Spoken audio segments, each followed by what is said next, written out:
Hello friends, Deepa की अतरंगी बातों की दुनिया में आप सबका एक बार फिर से स्वागत है।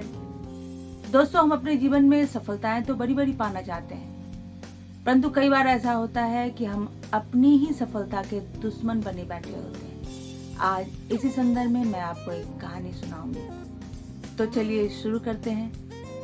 किसी गांव में एक बूढ़ी महिला अपने बेटे के साथ रहती थी। उनकी आर्थिक स्थिति बहुत अच्छी नहीं थी, बस किसी तरह से उनका गुजारा चल जाता था। तो एक दिन बेटे ने कहा कि माँ, मैं शहर में जाकर व्यापार करना चाहता हूँ और बहुत सारे पैसे कमाना चाहता हूँ। तो माँ ने कहा कि ये तो बहुत अच्छी बात है बेटे।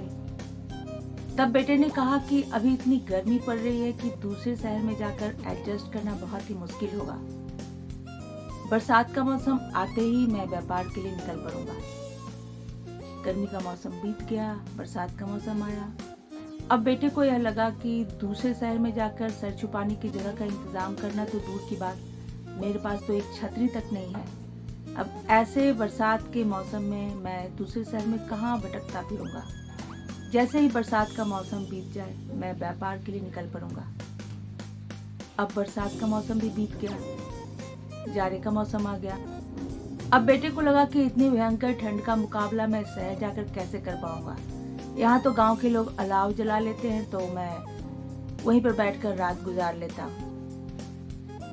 इस तरह से सोच विचार करते करते पूरा एक साल गुजर गया। एक रात युवक जब अपने दोस्तों के साथ घूम फिर कर घर लौटा तो उसने देखा कि झोपड़ी के बाहर उसकी माँ कुछ ढूंढ रही है। तो बेटे ने पूछा कि माँ, तुम क्या कर रही हो? तो माँ ने कहा कि बेटे, मेरी सुई गुम हो गई है, मैं उसे ही ढूंढ रही हूँ। अब बेटा भी माँ के साथ सुई ढूंढने में लग गया। काफी देर तक सुई की तलाश करने के बाद भी जब सुई नहीं मिली तो बेटे ने कहा कि माँ, तुम मुझे ठीक ठीक बताओ कि सुई किस जगह पर गिरी थी। तो माँ ने कहा कि वैसे तो सुई झोपड़ी के अंदर ही गिरी थी, परंतु वहाँ इतना अंधेरा है कि मैं ढूंढ नहीं पाऊंगी। यहाँ तो पोल में लगे बल्ब की रोशनी आ रही है, इसलिए मैं यहीं पर ढूंढने लगी। झोपड़ी के अंदर सुई की तलाश करने के लिए अब तो सूर्योदय होने का इंतजार ही करना पड़ेगा। यह सब सुनकर बेटा बहुत झल्लाया। उसने कहा कि जब सुई यहाँ गिरी ही नहीं थी तो यहाँ इतनी देर से सुई ढूंढने का क्या मतलब बनता है। व्यर्थ में हमने अपना समय और अपनी ऊर्जा गंवाई है। और अगर तुम्हें सुई इसी वक्त चाहिए ही थी तो मोमबत्ती या दीपक जलाकर हम झोपड़ी के अंदर सुई ढूंढ सकते थे। तब माँ ने मुस्कुराते हुए कहा कि बिल्कुल ठीक कहा तुमने।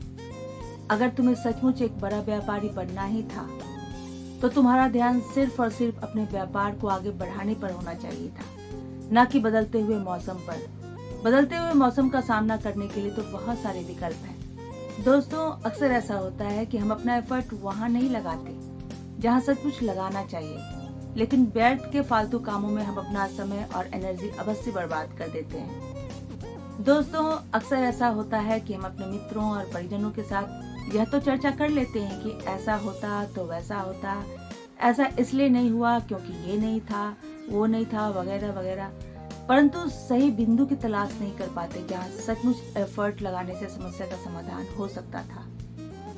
यकीन मानिए दोस्तों, जिस किसी ने भी उस सही बिंदु की तलाश कर ली और वहां पर अपना एफर्ट लगा लिया, उसे जीवन में सफल होने से कोई रोक भी नहीं सकता। और सच ही कहा गया है कि हमारा दुश्मन कोई और नहीं होता बल्कि हम स्वयं ही होते हैं। ऐसे ही अन्य तरंगी बातों के साथ मैं फिर से हाजिर होंगी। तब तक के लिए बाय बाय।